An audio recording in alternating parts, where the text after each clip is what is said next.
Oddball Show, a podcasting collaboration from JP Line Productions and Oddball Magazine.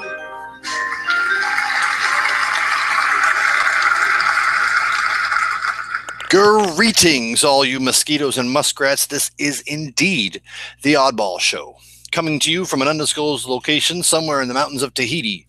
It's a magical place. My name is Prof, and I represent the JP Line Productions side of this cyber seesaw.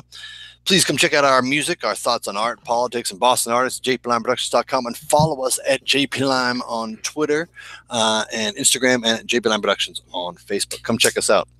A quick shout out to DJ LSP, who you just heard in that intro. That was that theme music. DJ LSP is one of Boston's finest behind the boards, and who you should follow him at on SoundCloud at LSP1200. So please go check him out.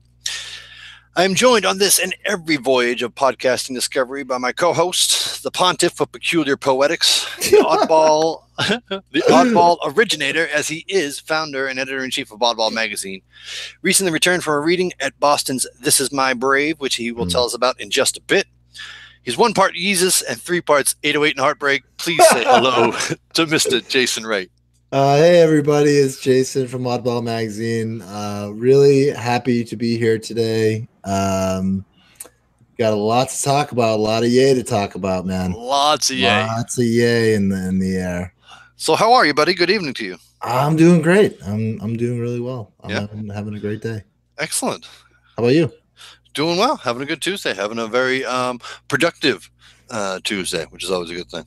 Well, isn't that always the best? I've been trying to be productive lately, Prof, to be honest with you. You got to stay productive, man. You got to keep it moving forward always. Dude, moving forward. That's the thing. I'm trying to constantly move forward. That's got it. Yep. Got to be. I like it. Happy Father's Day.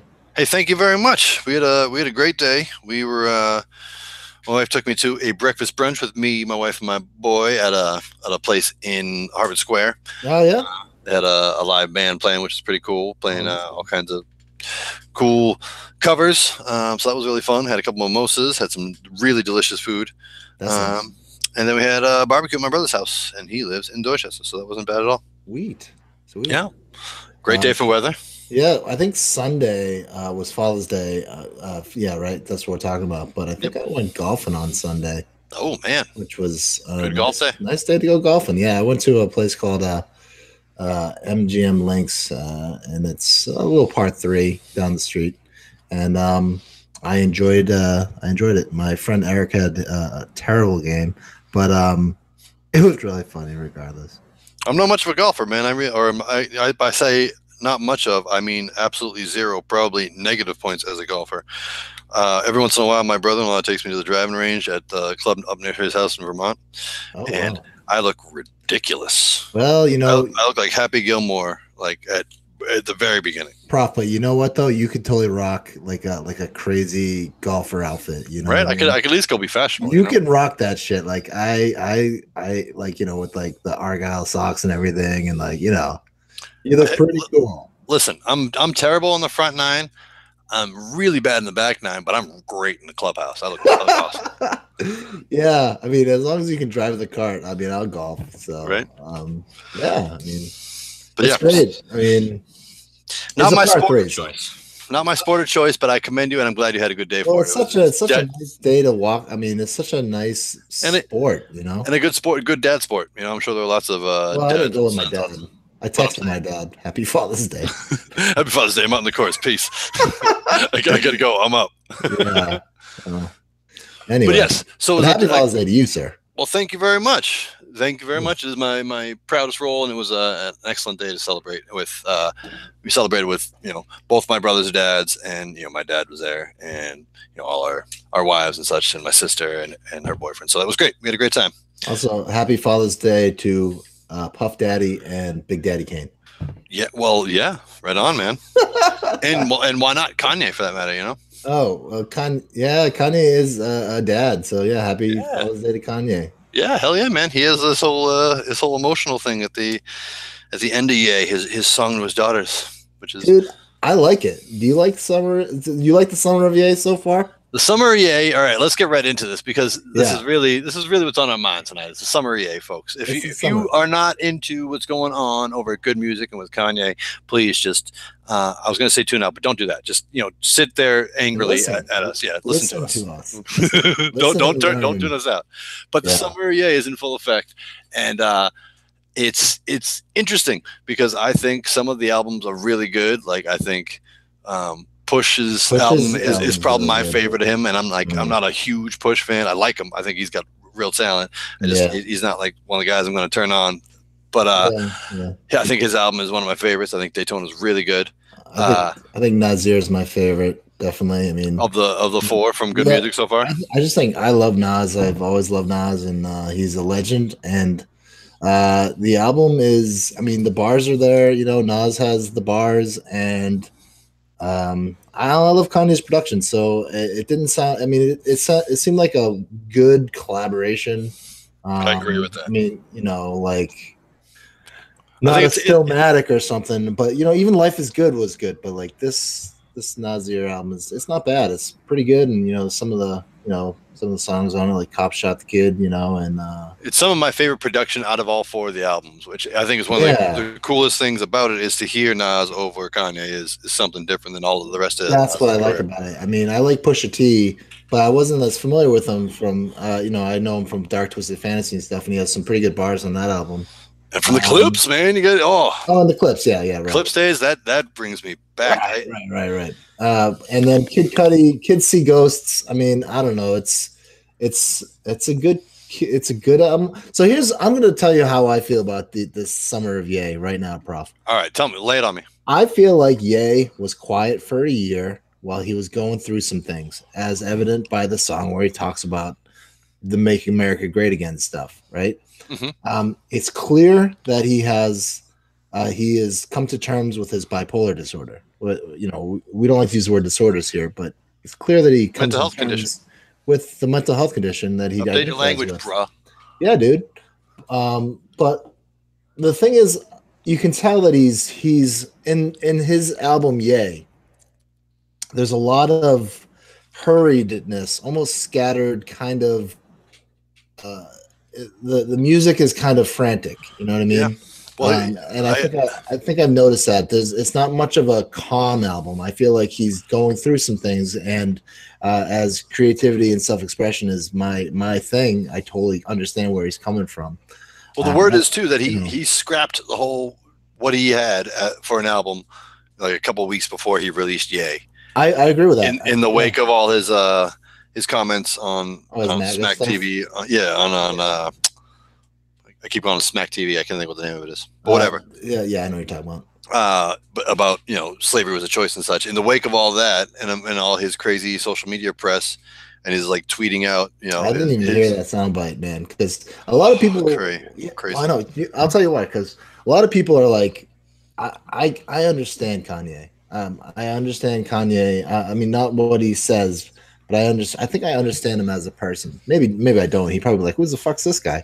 But I understand that what it's like to be someone with a mental health condition because I've lived experience, And I think what he goes through. I think his intentions were maybe not the slavery part. I didn't hear about that, but the intentions about making America great again.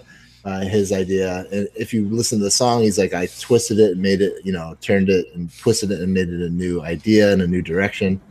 But I mean, that song that he does, the People versus Ye, is pretty eye-opening, and it's really controversial. And maybe that's why he did scrap the whole album. But the guy's such a prolific dude that he can put an album together, and maybe that's why the album is so hurried. Well, yeah, he basically shut out Ye, and it's still good. Like it's basically the next 7 beats and songs that he had afterwards that he was like, and then chefed up and added new verses too. But like, it's still dope. Like, it's a very good album. I mean, I'm not gonna ever say a 7 out. Okay, so I feel like a 7-song album is an LP? Yeah, that's technically an LP. Something like Dark Twisted Fantasy is magnificent. There's 12 or 13 songs on it. The album is well thought out. There's a great podcast on Spotify. Have you listened to this yet? I forgot what it's called. I'll try and remember the name of it. but they break down every single song in Dark Twisted Fantasy. No, I have not heard it, but I yeah. would. And it's considered one of the best hip hop albums of all time, and I kind of agree. Well, I mean, I think it's really good. I don't even think it's his best album, though. I think it's his like. Whoa, really? Yeah. I think. Are you talking? You like the first 3 albums? Yeah, I mean, it's his first 3 are amazing. They're probably like him and Eminem have the only opening 3 albums that are just killed all the rest of hip hop, consecutively. The one album I haven't heard of Eminem's is the first one that he did. I can't ever find Slim Shady. Oh no! The first one he did, Infinity or whatever that's called. Infinity or whatever, yeah. Yeah, that was before he signed. I actually never heard that one, so it's not bad. I mean, it some of it I think ends up on Slim Shady. I can't remember, but I don't know. It sounds like somebody's mixtape made in the early 90s. Do you remember the first time you heard Eminem? I remember the first time I heard Eminem, and I remember when I actually got into Eminem. The very first time was when I saw videos from My Name Is on Slim Shady, and I was like, "Who is this crackhead looking white guy? I don't like him, anything about him." And this is in the end of the '90s when there aren't many white rappers like that. That shit is new. New hip hop fans, white rappers did not exist. Yeah. Well, there was that guy from MC Search. Yeah, I mean, there was less than you can count on one hand. Oh, definitely. Yeah, I agree. So when he came out, I was like, who is this, this crackhead looking dude?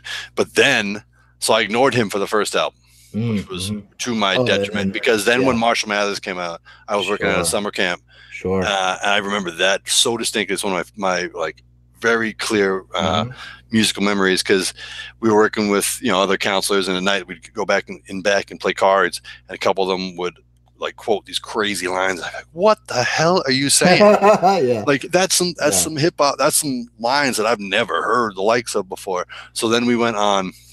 I remember we went on I was working with my girlfriend at the time, who was also a counselor there, and we went on break. We went off for a week because it was an overnight camp. We went back and like hung out at her house or something, and we listened to the album. And the first thing, one of the first things we listened to was, she was like, "You have to listen to this." And it was Kim. Oh, that was the first song you listened to? Well, it was one of the first. I can't remember if it was the very first, but she was like, harsh. But she was like, "You have to hear this. It's insane. It's incredible." Yeah. It's like a horror movie basically, and it's like visceral and real and personal and like crazy shit. So I remember that very distinctly. And then like listening to Marshall Mathers all the way through, and just playing that front to back, and that is one of hip hop's best albums ever. Probably one of the best hip hop albums ever put out.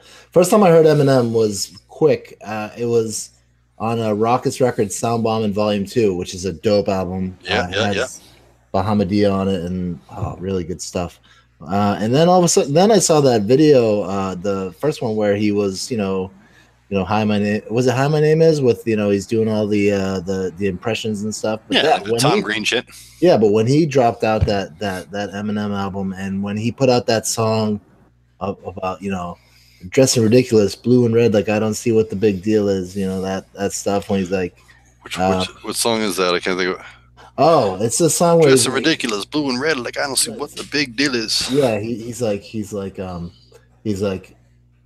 pissed. He's like, people acting like Chris Wallace, pissed off because Biggie missed all of this or something like that. And it's pretty fantastic. And he talks about, Britney Spears and her album, and it's like, what are you like? He says, "Give me back my $15" and stuff. And it's just, and then of course Stan, and but even in the first album, the song, Some Shady, that song. Where he's talking about brain damage and stuff like that. There's some like really cool, good songs on that album. Yeah. I heard Just the Two of Us once on 88.9 too, and I was like, "What is this?" So so Just the Two of Us is on Some Shady, and Kim ends where that song picks up. Yeah, it's messed dragging up. Her through the woods, and then like he's driving her around, and then about to dump her in the water, but with Haley sitting there.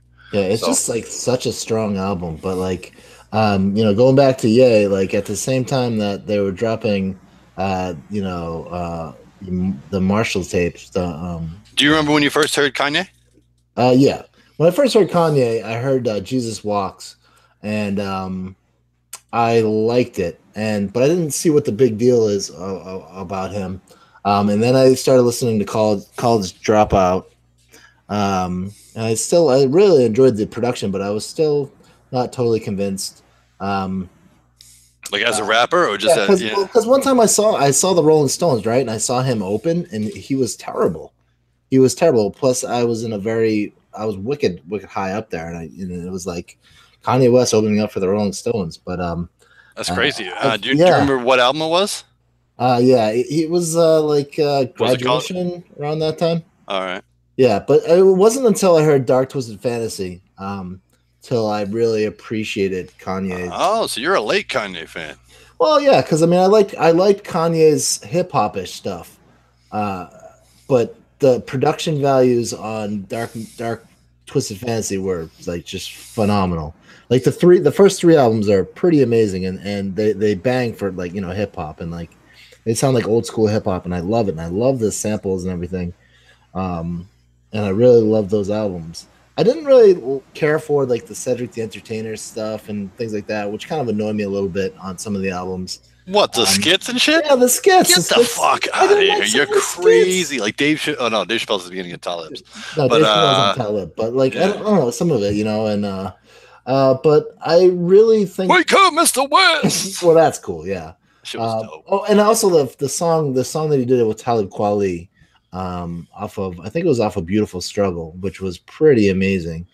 Yeah, he is Get Up is kind of he does Get High or whatever, that's Get By. I think that is such a joint, man. And I love Kweli. I love his style of music is probably some of my favorite stuff.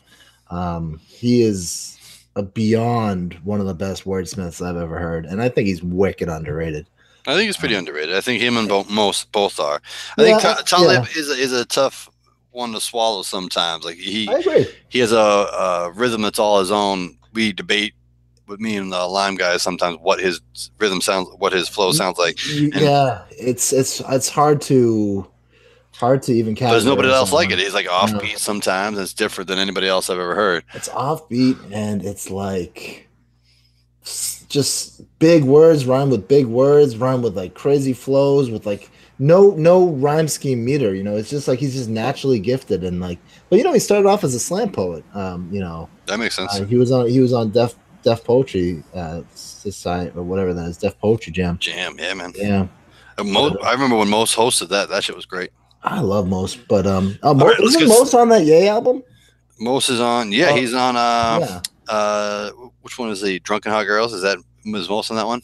Drunken Hot Girls. I think he's on the new Ye album. No, well, actually, he has one soundbite that sounds like it's Mos. I haven't checked it out whether it is, but he's but he's not. He doesn't rap on it.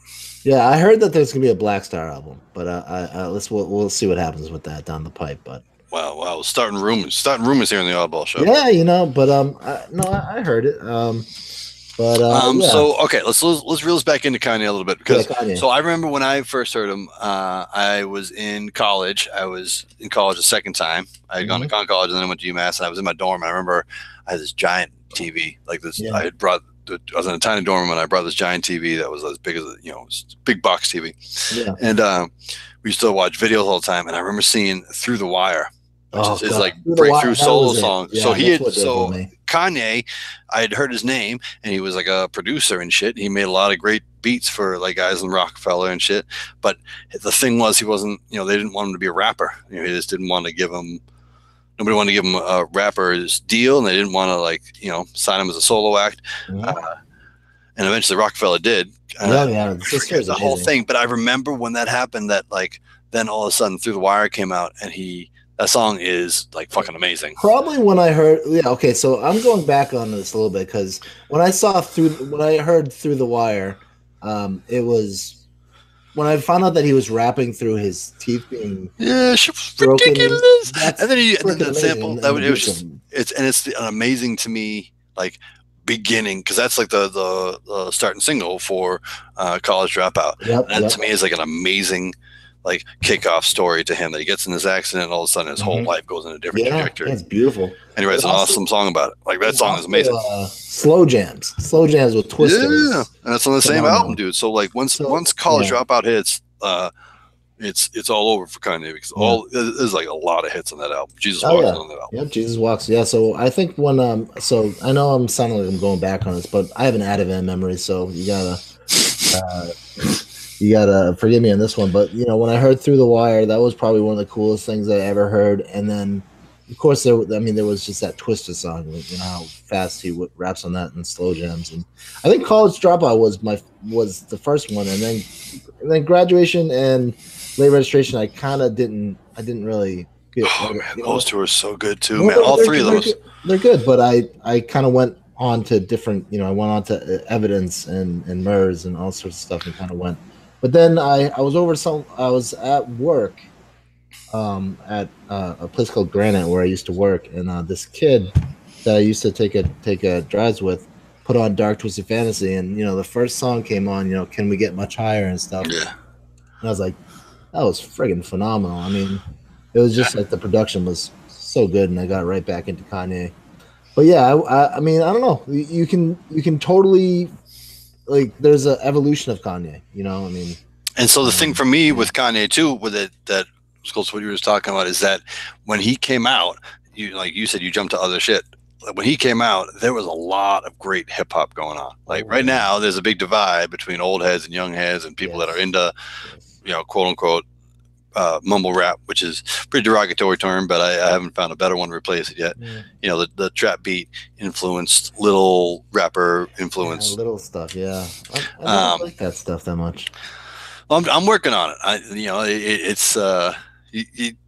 You can't be completely resistant to anything new. Anyway, there's a big divide between old and new heads, and at the time that Kanye was out in the late 90s, early 2000s, there was so much hip hop that you could be like, Kanye, that Kanye album was pretty dope. And it ended up, all of his albums have gone platinum. All the first three, I think, are all nominated for Album of the Year or our best rap album. Plus, that was all three won. All three won the best rap album. All three were nominated for Album of the Year. Yeah. But that could be you're like, all right, well that album was really dope, but there's all this other stuff for me to turn on. Jay-Z was still making music, and there were a lot of other acts to listen to. Right now, you're kind of starved for it. That Kanye is a then Summer of Ye. When Summer of Ye comes along, it's the perspective is a funny thing, man. Because I don't think I think the albums are good. None of the four of them would I go, that's an instant classic. Exactly. But I'm banging all four of them. Yeah. Actually, I'm all three of them. Kid Cudi, I am listening to occasionally and trying to get more into. It feels like it's like you're walking in Marshmallow or something like the whole time. You just feel like you're like deep soundscapes, but I don't really feel like you're going much of anywhere. Yeah, you're right. I agree with you on that one. But but all three of the things I'm playing on my Spotify right now. And then the Black Thought album. Black Thought album, dude. Yeah. That was ridiculous. Black Thought has bars. I think it's 5 tracks long, but it's bars. So you were saying something about 7 tracks. I think it's an awesome thing to see all these short albums. I think it's a great thing. Why? There's no reason to fill up albums with songs that suck. No, fill up songs that are good. Like but you don't get that often. Give me a piece of art that is good all the way through. The layover by Evidence. The whole album is phenomenal. Sure, yeah, there are good long albums, but it is harder to do. So why not give me more bang for my buck, especially in the era of streaming when you're not trying to sell an album as it is. Well, that's true, but I honestly, these 7-song albums, I would rather hear a Nas album that's like 13 songs than 7 songs, 10 songs. 11 I would songs. rather hear 7 dope songs than 13 with 6 that I'm like, you know what, Nas is kind of falling off. No, Nas is not falling off. I don't think he's falling off, but I'm saying there's no reason to try to have to fill a 13-song album, and that's evidenced by Black Thought's 5 track just hit you in the face. Well, why are these because it's good. Amazing rappers doing these 5 and 7? Because songs? Get the art out, man. Get the art out. Make a good piece of art. Get it out. Let people listen to it. Stop trying to push it to be something bigger and more bloated than it has to be. I love it. I think it's dope. Okay, well, all right. Well, see, the reason why I feel like Ye is hurried is because it's 7 songs, and I feel like it was just like done in like 2 weeks. Yeah, but I don't think that has anything to do with it being 7 songs. All the other ones are 7 songs, and he worked on those all fucking summer. He just scrapped whatever Ye was beforehand and made a new Ye. I wonder if it's going to be like a Ye that's going to come out that, the unreleased tracks. I mean, he's probably putting out stuff all the time. I mean, just, Did you see Kim Kardashian's tweet that the album cover to Ye he made on the way to the listening party? I totally believe that. I mean, she tweeted it out, dude. She was like, "Yeah, he took a picture, did it on his iPhone, and that was the thing." Which I don't know. So there's a point that I want to get to. We're kind of flying through the we got a lot to talk about. But there's a point I want to get to about Ye that I think you can dislike him as a person, you can dislike him even as an artist, and I don't know whether you should be separating, whether it is right to try to separate the person from the artist or not. And he is someone to me who it is almost impossible, because he just seamlessly makes his life about his art and the other way around, which to me he's a product of his own self-delusion and feels like he is he's a megalomaniac. He really but he's also really good at what he does. So what's the I feel Prof is brilliant. Well, thank you, sir. I guess that's a Freudian slip, Prof. You are brilliant. But Kanye is brilliant, and he is. I mean, his story is, changed after his mother passed, and after the stuff that happened when he became in the public eye, and when he came out with having bipolar disorder, that really speaks to me. So I will continue to listen. And do you feel like you're a stronger fan of his because that he has bipolar disorder? Absolutely. Yeah. That's why I love Star Wars so much, because Princess Leia had bipolar disorder. So Van Gogh's my favorite artist. These people that have mental health issues, they speak to me, and I love them for it. I really do. So right on. Yeah, I mean, Kanye feels like it's a superpower. I'm a superhero. Yeah, I'm a superhero. But I will say that the album's hurried and not his best album. Yeah, but I feel like that again. I think it's just a product of he shit it out in 2 weeks, man, and that's. Well, dude, if I shit out an album in 2 weeks, I wouldn't. I mean, it's still better than who are trying to put out their music and really do a good job, And well, yeah, but is it? So I keep coming around to it.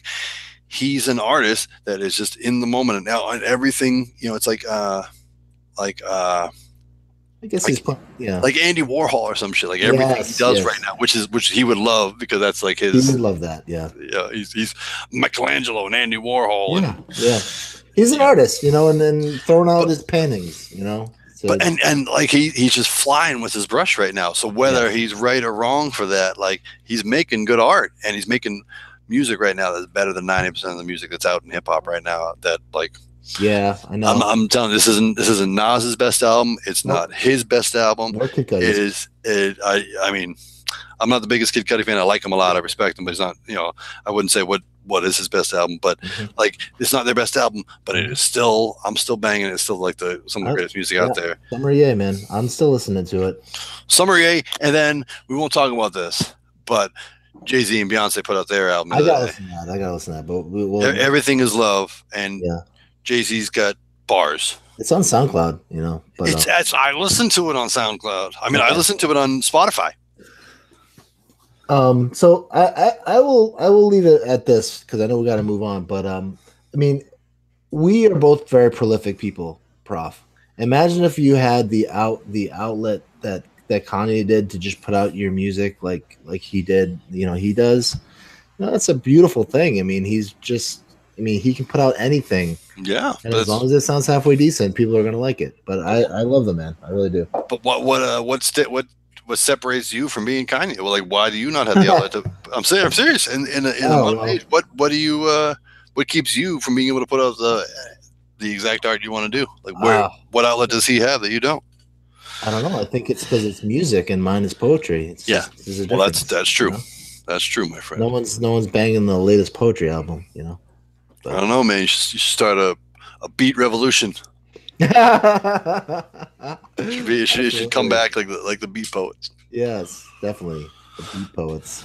Well, as happens when we're having a good time here on the Oddball Show, we start flying right on by. We don't have to be done with Ye just yet, but let's I think we're done with Ye. Let's Okay. move on. We talked Ye. All right. Well, anyway, listeners, go out and check out Summer Ye. Go check out Ye and Daytona, Kids See Ghosts, and then Nasir. Wait, can I say one other thing? The fact that the album for Pusha T's album, the photo is significant, and maybe we should just briefly touch on that. Yeah, go for it. The Pusha T album photo is actually the hotel room of Whitney. A picture of the hotel room of Whitney Houston's. I don't know if it was when she overdosed or something, but it's filled with substances all over, sink and everything. And you know how much he paid for that album? I think you told me in the multi-thousands. $65,000 he paid for that picture. That's fucking crazy. It's crazy, and it's like crazy to think about, like him doing that and putting it out. Like he was gonna make the cover of his album, the doctor that worked on his mom or something. Yeah. So he's in a place where he's trying to do something, make personal tragedy real, like turn that into art. And I don't, that.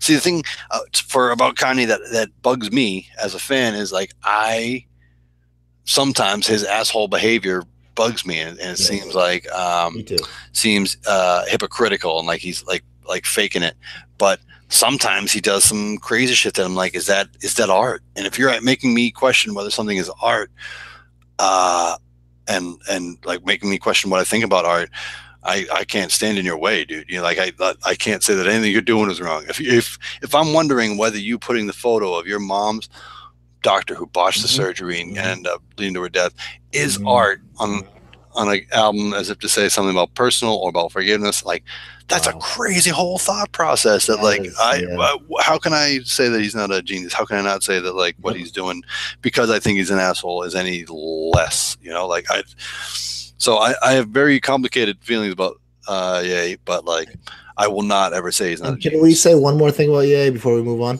Yeah.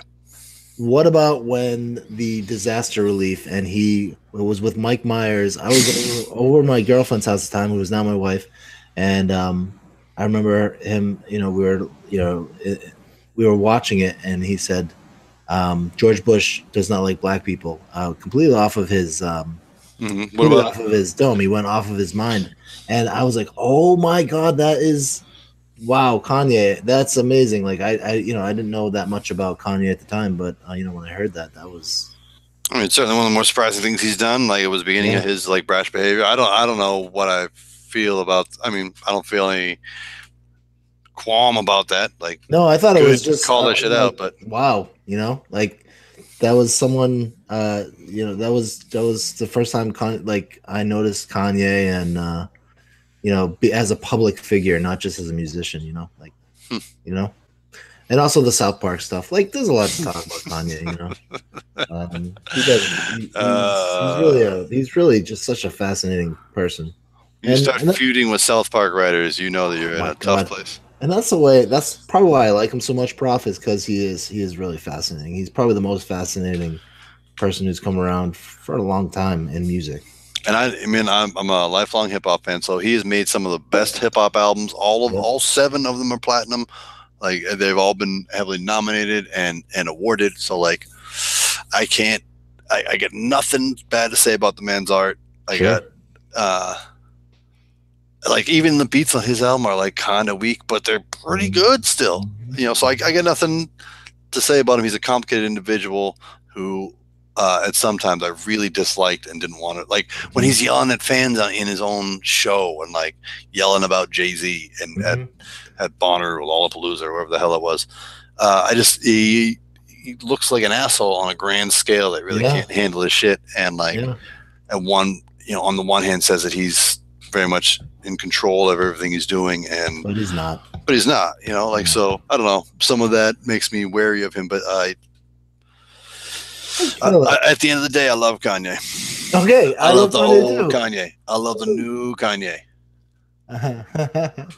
Of both, man. He's an interesting artistic figure for us. I'm glad I don't have to hang out with him. I'm sure that he's not a fun person to be around, but as an artist, as a figure, as somebody making art in my chosen genre, as both a fan and a creator, I got nothing but support and love for the man. So I also love Life of Pablo. It's a fucking great album. and see, Life of Pablo to me is that whole scattered thing that you were talking about, but almost on purpose, but on purpose in the sense that he couldn't do anything else. That's the only way he's thinking. So like he's changing the shit all the time, and like he's just the production is beautiful. Like the song, it's interesting to me. I don't know what I think about. Like it feels scattered, but is that big? It's not a matter of him being lazy necessarily. It's a matter of like the same thing. Like everything he does is art right now. So there's no wrong move with his brush. Some of it seems scattered and like weird, but it's not wrong. It's like it's still a good looking painting, You know what we should do as our top 10, top 10, you know how we do our top list of 10?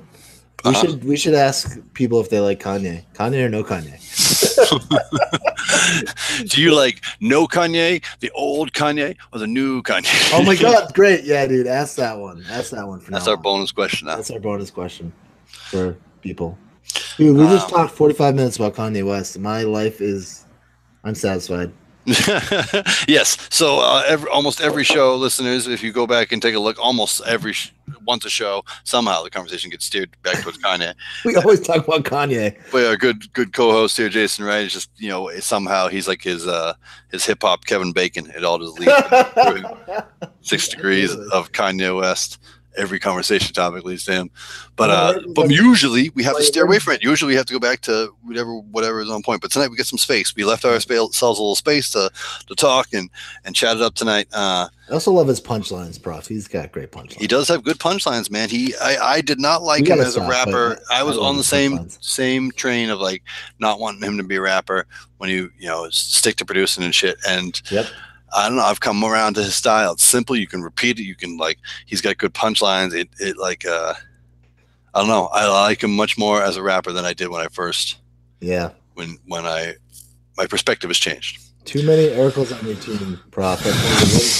It's like your favorite line. I think you also bring that up almost every time. Like somehow that's the segue between whatever we're talking about. You're like, oh, Winslow, right? So Kanye has this line. Did you say family? Family matters. Kanye West has this song. So every all roads lead to Kanye. That's just it.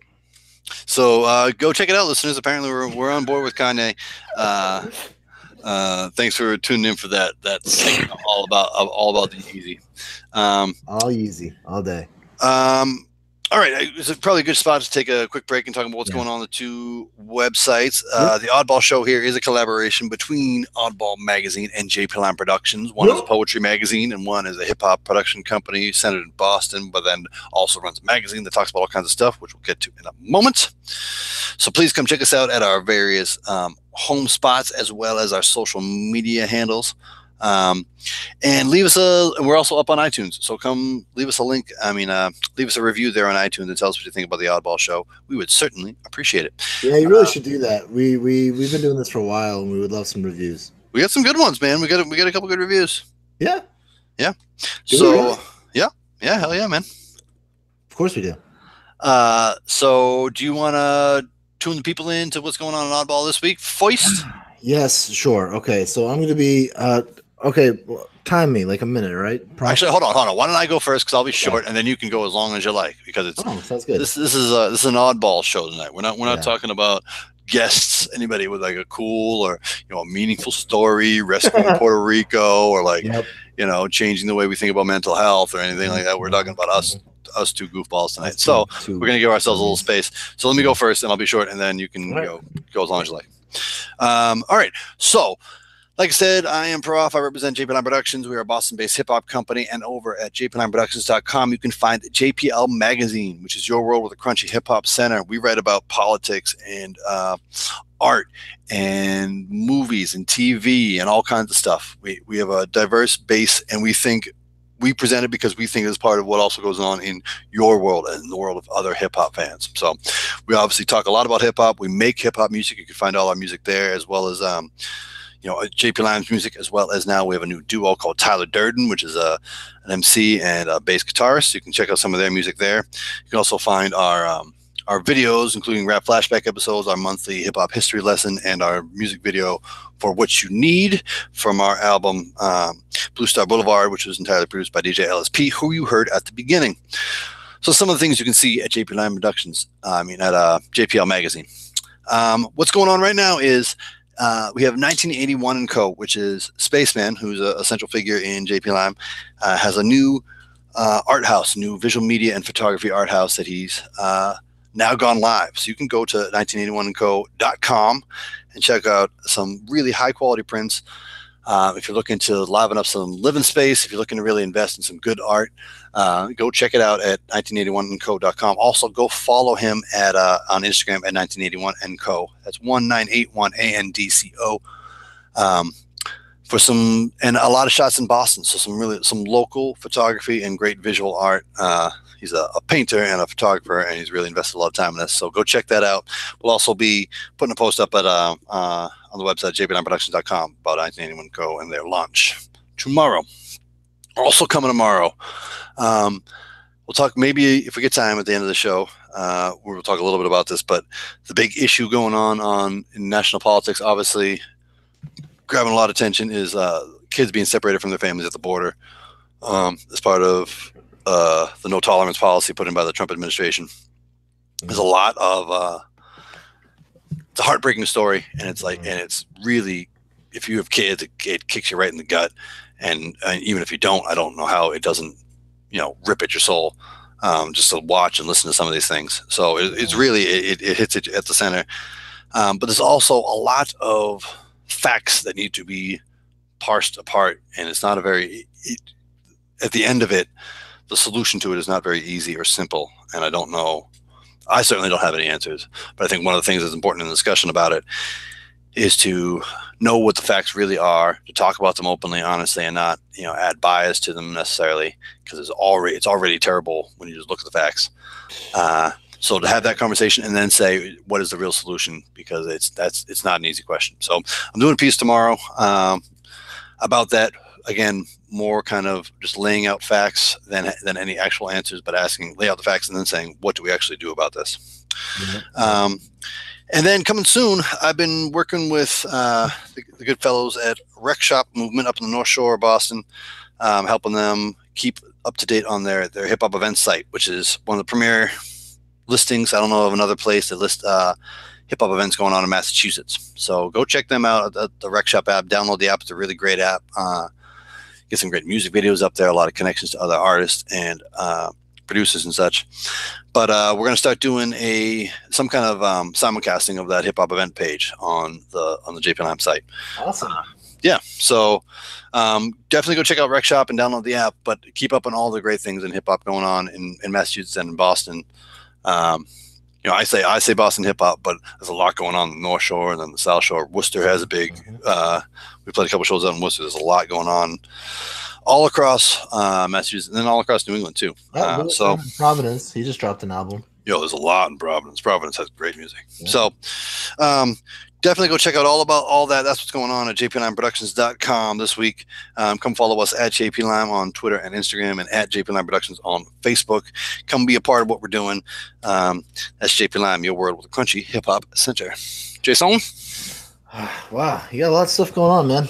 Yeah, I've tried to keep it short, but that was a little long-winded. No, not long-winded. You are busy over at JP Lime Productions. We try to keep it busy. Dude, you rock. So over at Oddball Magazine, www.oddballmagazine.com, you can find this podcast you're listening to right now, plus a host of all sorts of stuff. We have multiple columnists, multiple poets, multiple artists who are on the website every week. We have our usual suspects. We have, the Epic Autism Review with Fleming's Bobrin, which I really enjoy. So glad that Fleming's got to be a part of the Oddball magazine, and I just think his takes on just anything is great to listen to. And every Tuesday he and I post together. I post a poem, and he posts his his Epic Autism Review. Just basically an opinion column. I love it. We have last week we had artwork by DL Polonsky. He's been a artist for us for a long time. He's been submitting to the magazine for a long time, and his art continually improves. and we had a poem by Michael T. Smith with him on that day. And then we had photography by Jennifer Matthews with a poem by Andrew K. Peterson, which was great. And then another artist who I think is phenomenal. His name is Cesar Valtierra. He does these digital prints that are really pretty cool. And there was a poem with Linda M. Crate, which was last week, and we really enjoyed that. And the art was pretty cool. After that, we had James Van Looy, who's been a Boston staple for a long time, and his It's All One Thing. And we are happy to have Greg Von Teague back with us, and he does his feedback column with us every week, where he just really dissects an album. This time he dissected Gaslight Anthem 59. I think I saw that. Yeah.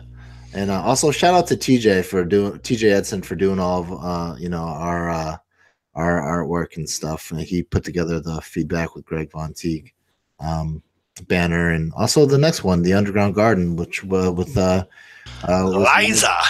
Yeah, we should have her on the program again. I just love speaking with her. Shout out to Liza. She does a lot of great stuff in Boston. Shout out to Liza, definitely. Liza's Eyes. Shout out to you. The Underground Garden continues to be a great compliment to the magazine. Every Thursday, she puts out great poetry. Either it's poetry or she's talking about EDM music, and she's very much big into the underground dance scene, and that's why it's Boston house scene, man. Dude, yeah, definitely. Yeah. And then Janet Cormier and her Bamboozled No More. We really enjoy her. She's a Somerville poet. And then we kind of have a new column, which I just think is kind of fun. It's on Mondays with The Odds, which is Bill Harvey's comic strip, where he talks about making the serious delirious. But Jeffrey Fallon has a new column with us called The Secrets of Skinny People, and basically he just writes on things, like papers and like old magazines and stuff, and it's just like little comic strips that are pretty funny. I enjoy them. I think our readers really like him too. So thanks, Jeff, for being a part of us. And also Friday we had Wise Words with Bruce Wise, and you know how I feel about Bruce. I talk about him all the time. Like all the time. All the time. Like as much as I talk about Kanye, I talk about Bruce. Bruce Wise and Kanye. They should put on an album together. Yeah.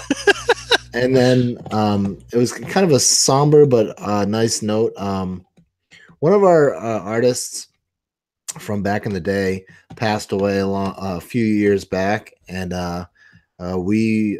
Chad dug up some photography by him and coupled it with a poem by Joe Mills, which is nice. It was a nice picture. Shout out to Mr. Chad. Yeah, shout out to Chad Parenzo. Then today, me and Flemings put out his Epic Autism review, and I put out my Jagged Thought. Also on our magazine, you can go to our Oddball magazine bookstore and buy books from me, Chad Parento, the late great Joe Govea, Julia Carlson, Martha Boss, and also we were part of this great independent poetry journal that you can find on the Oddball magazine bookstore too. Also, if you want to be an oddball poet, just go to our submission guidelines and email or follow the submission guidelines. And yeah, that's what's going on in Oddball magazine. Best poetry magazine on the Eastern Seaboard. Go be part of it, man. I'm always blown away by the number of submissions that you guys have, and the really high quality recurring people that you have going on at the site. Can you believe it? Digital dopeness, man. It really is digital dopeness, and I don't understand why they like you so much, but I mean, I guess they do, so that's cool. Yeah. I don't know, man. 150,000 people can't be wrong. So, dude, it really is. It really is the best poetry magazine around, and full of really, really talented artists. So I don't know. It's awesome. We love it. All right, cool. That's what's going on. Please come check us out at our two websites, JP Lime Productions. That's JPLIME deterioratingproductions.com and oddballmagazine.com. A lot of people say Eyeball Magazine, but it's not Eyeball. If you want to start a competitive magazine, you can call it Eyeball Magazine. We should start like we should start our own website that it's your nemesis. They're trying to take down Oddball. We are Eyeball. Eyeball. I'm gonna just Google and see if there's Eyeball Magazine or whatever. It probably is, man. Check it out. Eyeball Magazine. Just have real hairy eyeball as the logo. Yeah. And we are Eyeball. It's like Spy versus Spy. Oh my god, you remember Spy versus Spy? Me and my brothers loved Mad Magazine when I was a kid, man. I was a fan of Cracked, actually. Cracked came afterwards, eh? Yeah. Oh, yep. There's a magazine called I Magazine, but not a magazine called Eyeball Magazines. Actually, there is an Eyeball Magazine issue too. So I was almost certain that there had to be. Yeah, and it's writings on sex and horror. Okay, well, and then obviously appropriately named. What does that have to do with eyeballs? Absolutely. Well, shout out to Eyeball Magazine. Okay, anyway. Shout out. We're coming for you, Eyeball. Yeah. Yeah. So go check out Eyeball Magazine. Dude, and if you're listening to our podcast, please go to iTunes and leave us a review. We're also on Stitcher Radio and where else are we? We are, well, right now this plays through YouTube. So go check out the JP9 Productions YouTube channel if you're not there. It also then care of the wonderful powers of the internet plays live on our two websites, as well as it's playing right now on our Facebook site, our Twitter site, and then later it'll be uploaded to SoundCloud, and then from SoundCloud it goes to iTunes and Stitcher. So really, if there's a place on the internet that this does not exist, you should probably just shut that site down. It's on your grandmother's website, yo. Yo, it is, man. We're hacking into other sites and putting the Oddball Show. Yeah. That's what we're doing. It's gonna pop up like adware. Do you want to buy Norton antivirus and do you want to listen to the Oddball Show? Do both. Do you have ED? Oh yeah. Would you also like to listen to the Oddball Show? Is you're about to get Windows updates? It's going to take about 20 minutes to do it. Why don't you spend that 20 minutes listening to the Oddball Show on a different computer? Do you like Candy Crush? Then you'll like the Oddball Show because they are very much not alike. Because they are absolutely not like each other at all. I don't like Candy Crush, but I do like the Oddball Show. I love the Oddball Show. Not a big fan of Candy Crush. I mean, I don't know if we're the target market for Candy Crush. I don't know. I know how to use a phone, so maybe that's why I don't. I'm on to you, iPhone. I see your ploy. Yeah, I did the other day. I downloaded a sound effect app just for fun for my nephew, just to be funny. And I got a lot. There's just tons of ads just streaming. They're like, well, if someone wants a sound effect app, they obviously also love ads. So. Well, I mean, the other thing is, so sound effects would usually cost money. The way that you get around that is shove a ton of ads in their face, and that's, then you can give away anything you want for free. It's true. Yep. All right, so we're running down our time here. We're doing a great job of entertaining the peoples, but we're killing the clock. I do want to get in a little bit of talk about something that happened for you recently. You're reading at This Is My Brave, which is a big event in Boston. Actually, it's national, right? What just happened over there? Oh, I see what happened. Okay, so for our listeners, we're located in different places. I can't see Jason, but because we were just talking about his sound effects application, he decided he had to reach into his pocket and explore it. There was no way for him to not start playing sound effects. All right, I should have foreseen that. I should have known that was coming. I just jumped ship on our next topic. I tried to keep the show rolling along, but that wasn't going to happen. There was going to have to be like a bicycle ring or like a clown noise. Something was coming. Okay. Probably a Samuel L. Jackson sound effect from Pulp Fiction. There's probably one of those in there. Hold on, I got a really good one. Say what one more goddamn time? Say what one more goddamn time? English, motherfucker, do you speak it? Then you understand what I'm saying. What does Marcellus Wallace look like? It was probably all of those.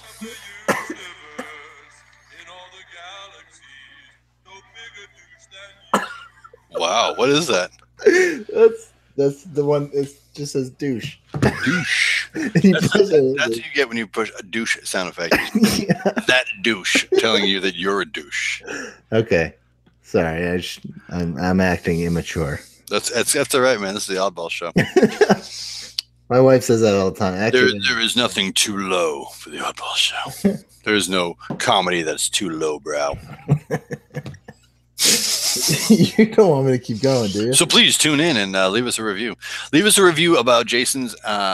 Leave us a review about two things. One of them being Jason's use of his sound effects application. Please tell us what you think of that in your review on iTunes, because that's important and pertinent information. And then also, please make sure that you tell us what you think of eyeball.com, Eyeball Magazine. Please leave us a review of that. Because it helps us to make our show better. Yeah, please check out Eyeball. And then tell us what you think. All right, let's swing things back for a minute here. This is My Brave. Yes. Why don't you just tell us what it is? And it is a bigger event than just what happened the other day. So tell us a little background about what they do. So This Is My Brave was a great organization started by Jennifer Marshall. She started with a friend about bringing awareness to and making storytelling. The hashtag is storytelling saves lives, and it really does. So what This Is My Brave is a traveling show that goes around in different states and different cities. And each person, there's tryouts and stuff, and they bravely tell their story, or they sing a song, or in my case, I read poetry. Hana Khan played piano, which was. Are they particular kinds of stories, or they're all stories related? They're all stories related to living with a mental health issue, but surviving it, and it's just a night of inspiring stories. Just beautiful moments. This year, it was put together by Elizabeth Driscoll, who, she was a wonderful person to work with. And there was a lot of great people that, were part of This Is My Brave this year. How did you end up connected with them? So I received an email from, I'm a part of In Our Own Voice. And, which we've talked about on the program before. Yeah, we've talked about In Our Own Voice. It's basically a NAMI program where you get to go and talk to schools and stuff, and hospitals and things like that. And in fact, I have a speech I'm giving on Thursday at Northeastern University. But in the email, it said, if anyone is interested, This Is My Brave is coming to Boston. And I was so interested, and I tried out. And I first didn't think I was going to get in. But Jennifer gave me a hug after I read my poem, which was really nice. And I still didn't think I didn't get in because I was anxious at the time. Then I was hospitalized, actually, Prof. I think you remember. I do remember. In fact, podcast, yeah. We happened to mention that on the show and I wasn't going to until you posted your poem from the hospital. I figured it was okay to tell everybody. Yeah, so I went and when I came back after I got out of the hospital, because of a unforeseen. The thing is, Prof, when you have medication adjustments, anything can happen. And this medication didn't work, and I wrote a poem about it. But anyway, when I got out, I emailed Elizabeth saying I wasn't be able to make the tryout, and I emailed it from while I was while I was basically being affected by this other medication, and it sounded like a 2-year-old wrote an email. It was ridiculous. It was like, I don't write well right now. I will talk soon, and when I get back, I hope to be on show. And I was luckily, I thought my cognitive functions were completely broken. So you were worried that you weren't going to get on the show because of that? No, sorry. I was already accepted onto the show. I was worried that I wasn't going to be able to be on the show because missing a tryout, but they were very understanding that I was in the hospital getting better, and then I got better, and then I was able to attend three rehearsals and dress rehearsal and finally the show. Dope. Not only did after I wrote and got my cognitive functioning back, I was able to join the cast, and I really started to enjoy the people that were part of the show. Just 12 brave people who told their story. It was a wonderful night. There's also a really cool thing about it was I was filmed kind of like part of a documentary that's going to be out in the fall about the Boston show, and I was one of the people picked from my audition to what my life is like outside of the mental health world, and also the fact that I was a peer specialist and that I I feel like I inspire hope for a lot of people. Yeah, right on. So this they followed me around with a crew for a little while, which was really great. And shout out to Nathan Tisdale. He was the one who filmed me, and he was a really great guy to work with. And then the show happened, and the show was just some great people telling some great stories in front of an awesome audience that was understanding. Everybody got a standing ovation each time. The first person, her name was Casey. She really set the bar for an amazing night. I did a piece called Mental Illness is My Superpower. And it was first she started off with a meditation, which was really nice and freaking incredible. Yeah.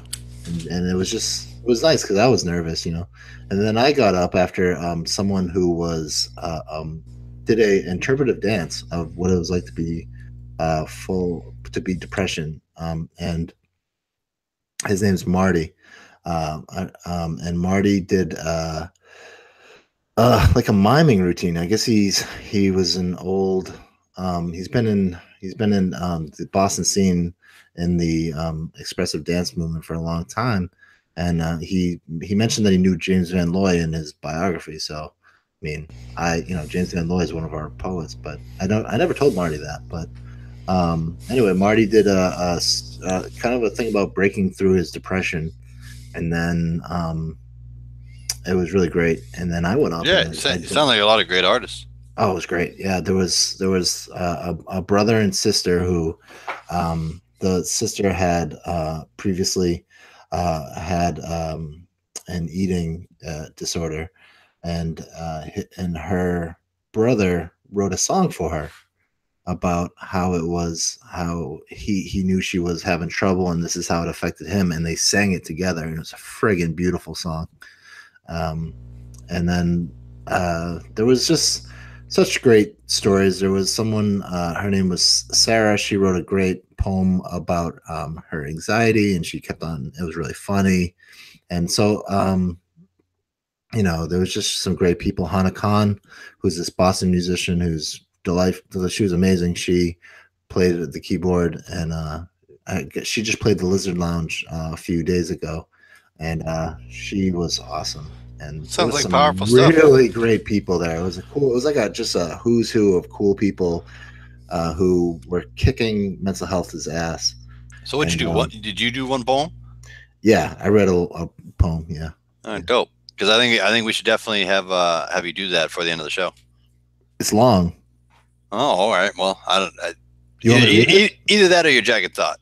I'll read. If you want, I'll read my poem to give you a little taste of what "This Is My Brave" was like.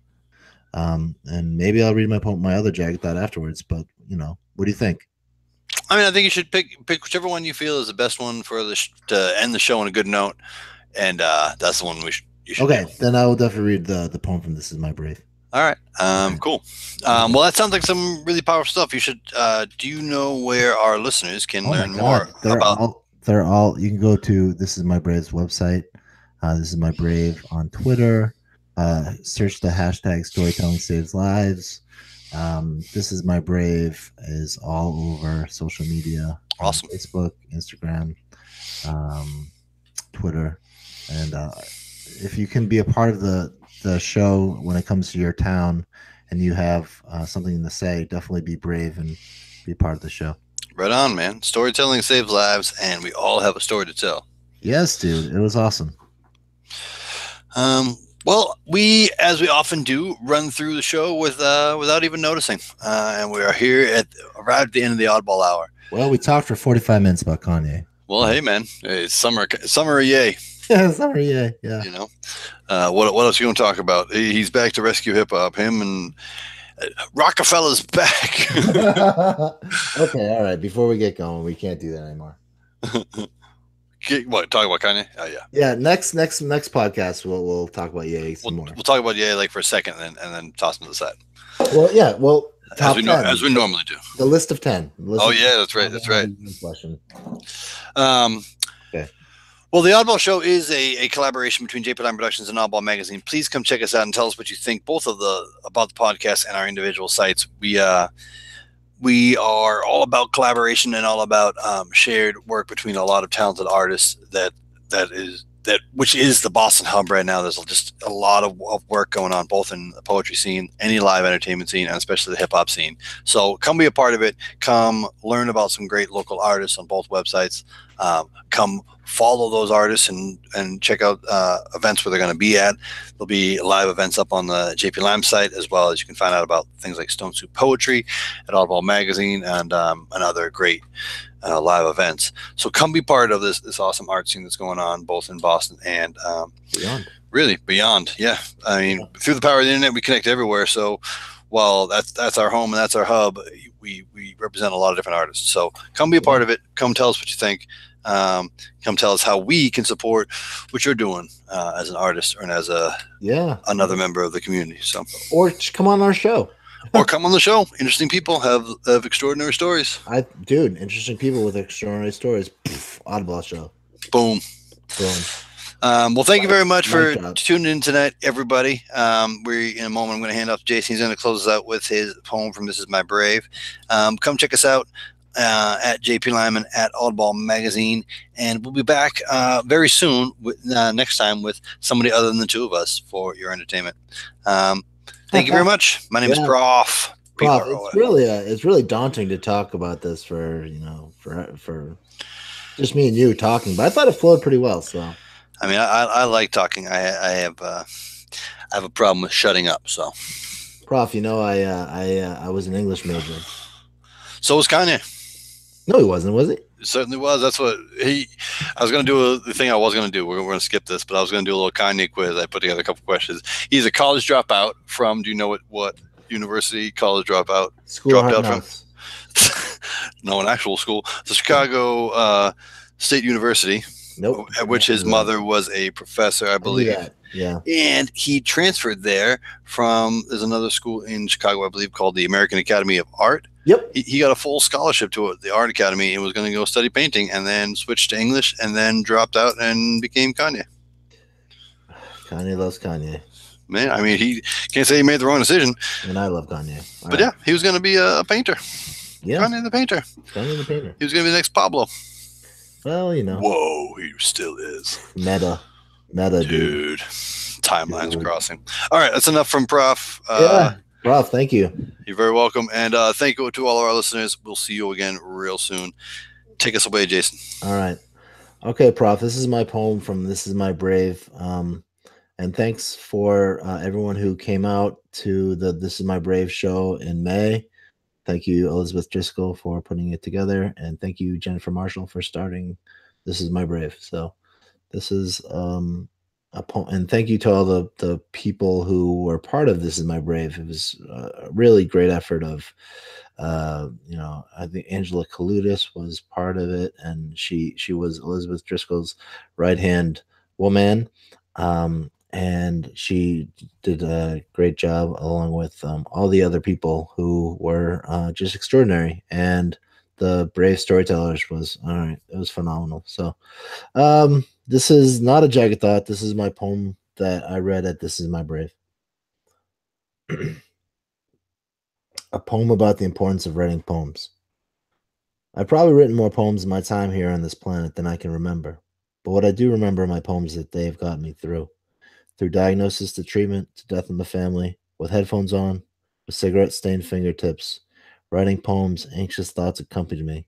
Every red line train stop, hoping it would get better, and knowing it would when I would get off. My mind would finally stop pacing around the train station, but if those batteries died, those thoughts got so much louder, and it happened many times. Anyway, back to this poem. Free prose. I use the words free prose when I write free poems. I use the words free prose when I want to tell a story.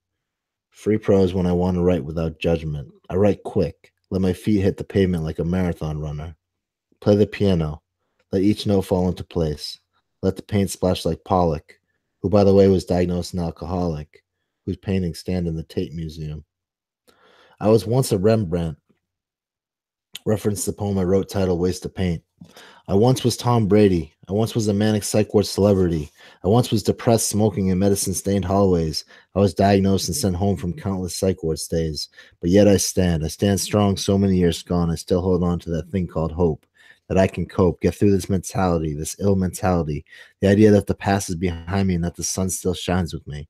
My mind, it might be a work of God and the devil, both playing for position in my temple. It's really not that simple.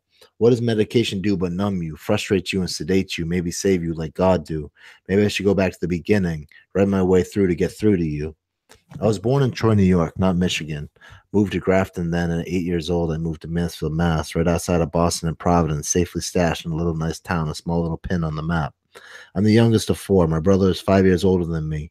My sisters are 12 years older than him. I want to say more, but I don't want to offend them. My dad and mom divorced when I was 15. That's when I started Oddball magazine, which I still carry with me. That's when I was diagnosed ADHD. No big deal, I thought. Kept on, found pot, got good grades, went to college. And then the first year I began to lose sleep, increasing the weed. I thought I didn't need Ritalin or any medication. Nope, just lived like Bob Marley. But I still couldn't sleep. Eventually, lack of sleep broke me, and I had my first manic episode. That was something I never had before, something I never knew was possible, something I couldn't control. I wrote and thought I just had a strong soul, and through it all, I kept on writing those poems. So many poems. Oh, remember this poem? It's about poems. I was 21, the first one. I was 22 when the depression came on, and I went back to that school, and soon the manic came calling, and I walked myself 36 miles to a hospital stay. I wrote a book of poems. It was called Journal of a Madman. I wrote it in McLean. I never published it. It was really anti-Bush. And if you ever want to know what that manic episode was like, definitely read that book. That was my last hospital stay, extended.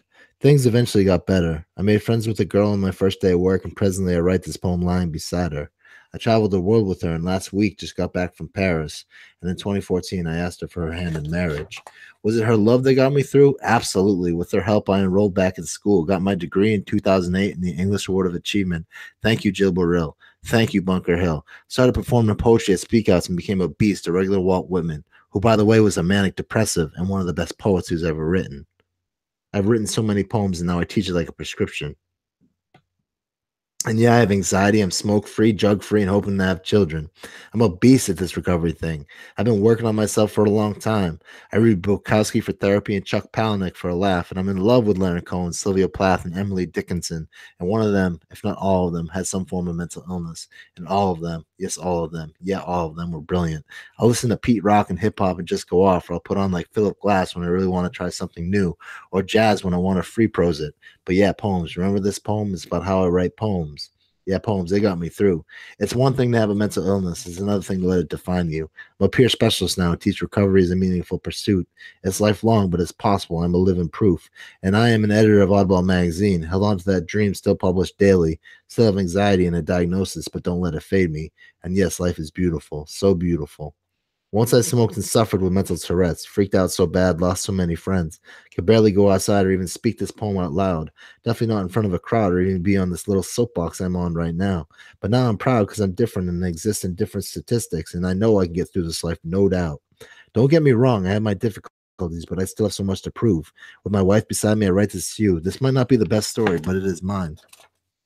And I haven't told you everything in my life, or even told you the greatest hits. I could tell you I went on Wheel of Fortune and was super anxious.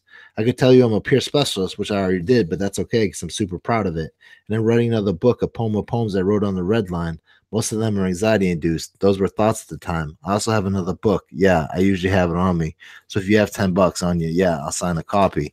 I don't know. I could tell you a lot of things, but I can tell you this, and let me slow down so you can hear it.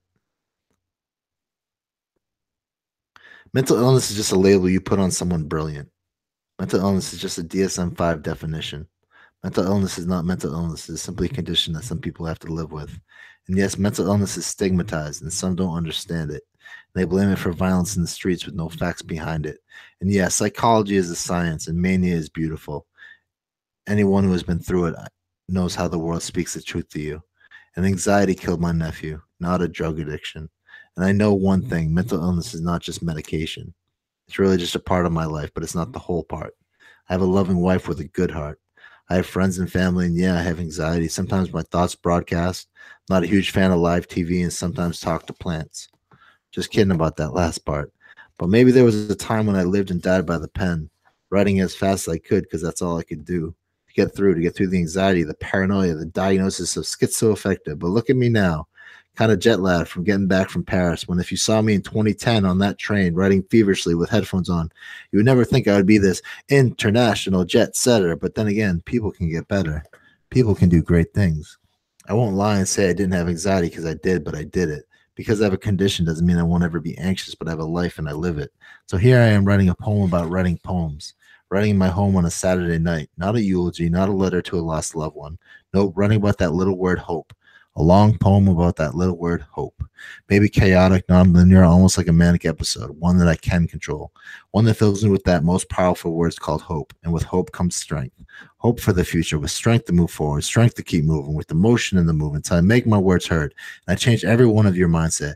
Mental illness doesn't define me. Nope, it doesn't. It makes me shine like a diamond. It makes me happy at this moment. It makes me write poems. Remember how this poem was about poems? Yeah, I am no longer alone. I might be anxiety stricken or under control. Depends how strong the dark roast or how much sleep I had the night before. And most likely my hands will be shaking when I read this poem to you out loud. Grass on the paper, sweat on the brow. Maybe sounding shaky, not so confident, but not right now. I'm freaking dominant at the moment. Right now they are typing on the keys so confidently. Sometimes depends on the day of the week. And during the week, I'm a peer specialist and speak to schools and give hope, that powerful 4-letter word, because really that's what I can do. That depression isn't a death sentence.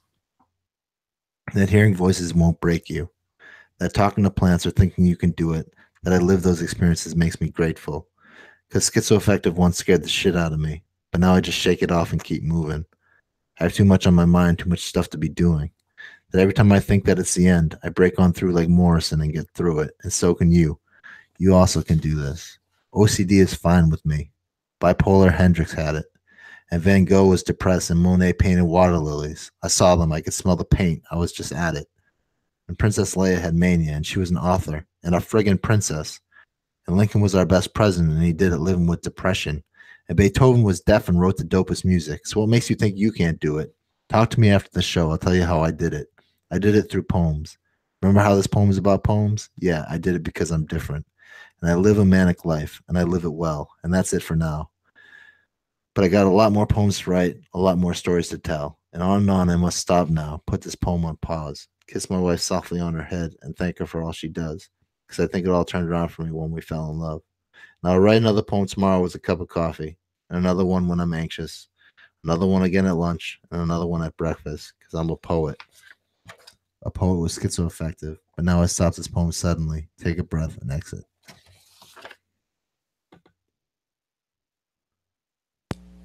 That was dope. I was going to say nothing, and I'm not going to say much. That was dope, man. That was a really good poem. Yeah, it's pretty long poem. All right, take us out of here. All right, buddy. All right, this has been the Oddball Show. We talked a lot about Kanye. We talked about This Is My Brave. Thank you, Prof. I just got to say, Prof, thank you for being such an awesome co-host with me. It's been a great couple of years. Hey, man, I really appreciate it. This is a project worth investing our time in. So. Dude, it's a lot of fun. It really is. And thank you so much. So we'll be back in 2 weeks. And I think our next guest you're really going to enjoy. So we'll see you in 2 weeks. And we're out.